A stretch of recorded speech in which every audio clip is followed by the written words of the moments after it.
Hello my dear students, welcome to my YouTube channel. पिला माने शिक्षण अभिवृद्धि कार्यक्रम सप्तम श्रेणी कार्य फॉर द 9 को आज आम आलोचना करबा एवं जार नवम अध्याय अछि प्रतिसमता और सर्वसमता। क्लास तुम अध्याय मध्ये पढ़ा सरीबणी एवं पिला माने जदि तुम चैनल को नुआ आछो ताले सब्सक्राइब करनियो, ता नोटिफिकेशन बेल को मध्ये ऑन करनियो। ताले देखिनियो कार्य फॉर द 9 कोन कोन कार्य तुम मानक पई रहिछि। ताले प्रथम प्रश्न को जीवा, सठिक उत्तर पाखरे राइट चिन्ह दियो। देख ये कौन अच्छी निम्नोक्त चित्र मध्य क्यों चित्र कौन प्रतिसम अक्ष ना। देख ये चित्र ये प्रतिसम अक्ष अच्छी ना ना।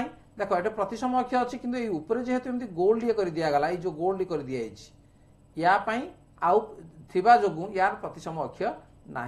तेणु ये आम कौन टिक चिन्ह देवा और अन्य चित्र गुड़िक देख समस्त प्रतिसम अक्ष अच्छी। तेणु प्रतिसम अक्ष तुम कौन जानी, तेणु या प्रतिसम अक्ष टणा जा पार।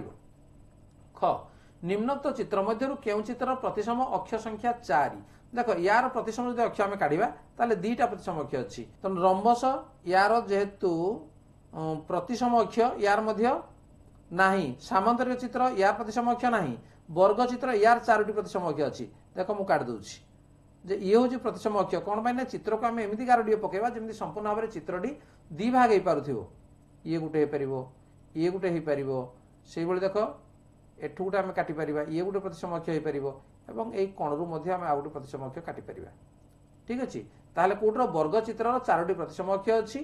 तेणु ये हूँ सठिक उत्तर। ताहले पिला माने तमे तो ये क्लास रे पढ़ी सारे अलरेडी, तेणु बुझार कौन असुविधा हो नथिबो। ग प्रतिसम अक्षर संख्या दृष्टि क्योंटी अलग अटे। देख डब्ल्यू यार प्रतिसम अक्ष जदि आम मझिरे गारटी काटिबा गोटे प्रतिसम अक्ष अच्छी। सी यार मझिरे गार काटिले समान दी भाग हो पार। ई ये मझिरे काटिले ये भी दी भाग हो पार, गोटे अच्छी किंतु एच यार दीटा प्रतिसम अक्ष अच्छी। तेणु ये हूँ अलग। घ प्रतिसमता संबंधी क्यों उक्ति ठीक नुहे।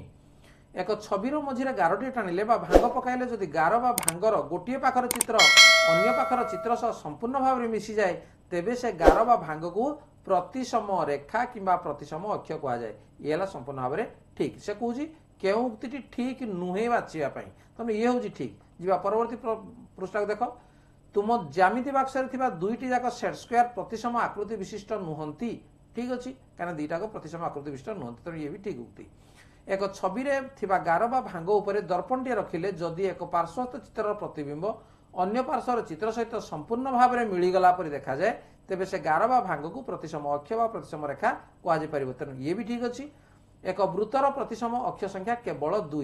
ये हूँ भूल कौन पाई ना गोटे वृत्तर प्रतिसम अक्ष केतोटी अच्छी, असंख्य प्रतिसम अक्ष रही। तेणु ये जो 2 लेखागला तेणु ये होगा भूल उक्ति बा उक्ति ठीक नुहे। नेक्स्ट देख रेस्ट यही प्रश्नवाचक स्थान में कौन रहिबो। देख ये जो चित्रटी पिला माने दिखाई जमी गारटे दिना एमती कर देखुच ये कराई तार था बुझाऊँगी जो गोटे दर्पण टे आम रखा। तेणु दर्पण रखिले एठी जो प्रतिबिंबटा सृष्टि हेबो सेटा केमिति देखा जीवो। ये जो 4टी जो ऑप्शन दिया देख ये जो रखिले आम आर टा कौन उठो। देख ये आर कौ भाया हम ये हम ना बास ईटा एस टी देख ये हम। तेणु ये हूँ सठिक उत्तर। तेणु अन्य गुड़ देखा किसी आवश्यक ना, अन्य गुड़ भूल अच्छी। तुम निजे दर्पण नेना परीक्षा कर। नंबर 2 शून्य स्थान पूरण कर। जदि एबी 4.2 सेंटीमीटर सीडी सर्वसम एबी, सीडीटा एबी सहित सर्वसम हुए ताले सीडी केते हबो, एबी जहाँ हम सीडी मध्य ता हम। तेणु ये हम केते ना 4.2 सेंटीमीटर से एका हम। ख एक कोणर परिमाण 90 डिग्री 10 डिग्री कम हेले यही कोणर सर्वसम कोणर परिमाण केते। तेणु सर्वसम कोण कहले क्या कहुए जे दुईटी कोणर परिमाण जदि सामान होता है। तेणु 90 डिग्री 10 कम कहले 80। तेणु जदि गोटे कोणर परिमाण 80 तार सर्वसम कोणर परिमाण केते हबो जे 80 डिग्री हबो। ग एक वृत्तर व्यासार्ध 7 सेंटीमीटर हेले यार सर्वसम वृत्तर परिधि केते हेबो। सर्वसम वृत्त क्या कहवा जे गोटे वृत्त को अन्य वृत्त उपर जदि आम रखिले संपूर्ण भाव में से मिसी जाउची। वृत्तर व्यासार्ध जदि 7 है ताले परिधि सूत्र कौन जे 2 पाई आर। ये मुझे रफ कर दूसरी। ठीक अच्छे, 2 इंटू पाई है के 22 7 इंटू आर व्यासार्ध देती 7 7 7 कटिगले 22 दुगुण के ना परिधि हम 44 सेंटीमीटर। केवल उत्तर तुम लिख। घ डीईएफ सर्वसम केएलएम त्रिभुज हेले डीई सर्वसम केएल डीएफ सर्वसम केएम। ठीक अच्छे, हेले ई कोण सर्वसम क्या सहित हम ये हम एल कोण सहित सर्वसम हम। उ एबीसी त्रिभुज सर्वसम KLM त्रिभुज हेले शीर्ष बिंदु एल अनुरूप एल ला कोड अच्छी देख मझिरे अच्छी तो ये त्रिभुजर मझिरे जी अच्छी तार अनुरूप बी हूँ शीर्ष बिंदु हम। नेक्स्ट नंबर 3 ठीक बा भूल लिख समस्त वृत्त सर्वसम अटंती सबु वृत्त गुड़िक सर्वसम नुहे तेणु ये हूँ आमर भूल उक्ति है भूल समस्त वृत्त सर्वसम हो पारे ना कहीं से व्यासार्ध सामान न ठीक अच्छे समस्त समकोण गुड़िक सर्वसम समकोण गुड़िक सर्वसम तेणु कोण हूँ 90 डिग्री तेणु ये हम ठीक हम। दुईटी वर्ग क्षेत्र क्षेत्रफल सामान हेले वर्ग क्षेत्र द्वय सर्वसम तेणु वर्ग क्षेत्र क्षेत्रफल जदि सामान अच्छी ताहले वर्ग क्षेत्र द्वय सर्वसम तेणु ये हूँ आमर ठीक उक्ति।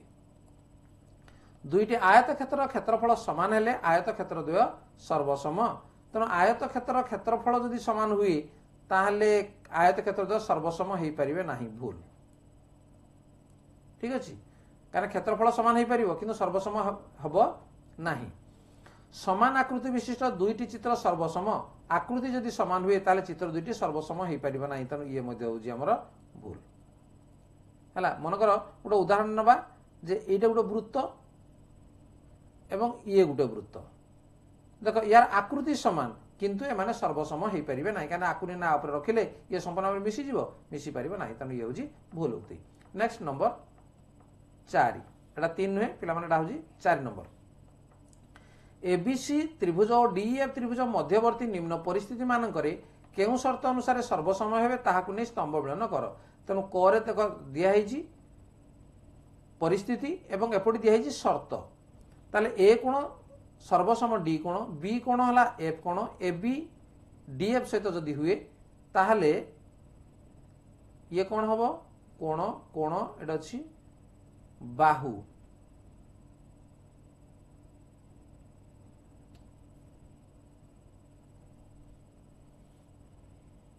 तेणु दुई कोण एवं तार मध्यवर्ती बाहु रहिला ताले ये कोण हबो ना कोबाको तेणु एटी आसीबो कोबाको सर्वसमता ए बी सर्वसम डी बीसी सर्वसम डीएफ एसी सर्वसम ईएफ तेणु ये हूँ बा बा यार तीनोटी बाहु तार तीनोटी बाहु सहित सामान हो तेणु ये हम बा सर्वसमता ए कोण समान एफ कोण समान 90 डिग्री बीसी समान डी एसी समान ईएफ ये कौन हो ये हम सकबा समकोण कर्ण एवं आउ गोटे बाहु अन्य त्रिभुजर समकोण कर्ण एवं बाहु सहित सर्वसम हेले ताको आमे सकबा सर्वसमता बोली कहि थाउ।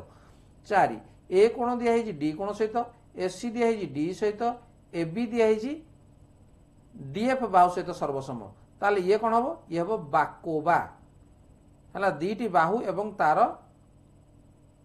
अंतरस्थ तार संलग्न कोण तेणु दुईटी बाहु एवं तार मध्यवर्ती कोण जदि सर्वसम है ताहले आमे ताकू बाकोबा सर्वसमता बोली आकू कहिबा ठीक अछि।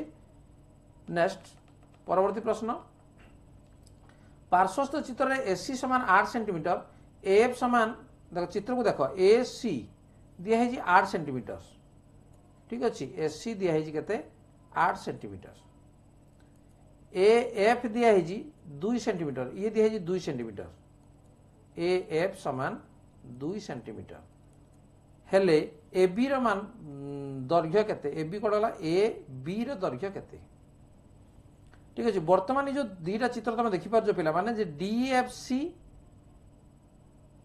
एवं ए बीई ये दीटा त्रिभुज आमर कौन हम दे कहल जे ई बाहुटा ए बाहु सहित सामान अच्छे देख डीएफ बाहु चित्र को देख जे डीएफ बाहु बी बाहु सहित सामान अच्छी से चित्र दिखाई डी सी बाहुटा ए बाहु सहित सामान अच्छी एवं कोण मध्य कौन ये 90 डिग्री अच्छी ये 90 डिग्री अच्छी तेणु सकबा अनुसार त्रिभुज द्वय हूँ सर्वसम तेणु आम लिखिदेवा जे डीएफसी त्रिभुज सर्वसम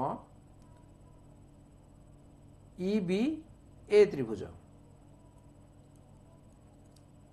ईबी ए त्रिभुज तेणु त्रिभुज जो सर्वसम जदि है ताले A B is equal to F C अर्थ A B is equal to F C चित्र को देख A B is equal to F C ताले ए बी को आम कौन लिखिपर A F plus B F AF plus BF समान FC को कौन लिखि परिबा जे BF plus BC BF plus BC तेणु उभय पटर BF जदि कटिगला ताले बाकी किए रहिला जे AF समान BC ठीक अच्छे AF समान BC ताले AF इक्वल केते दिया है 2 दिया है ताले BC समान केते हला नहीं 2 सेंटीमीटर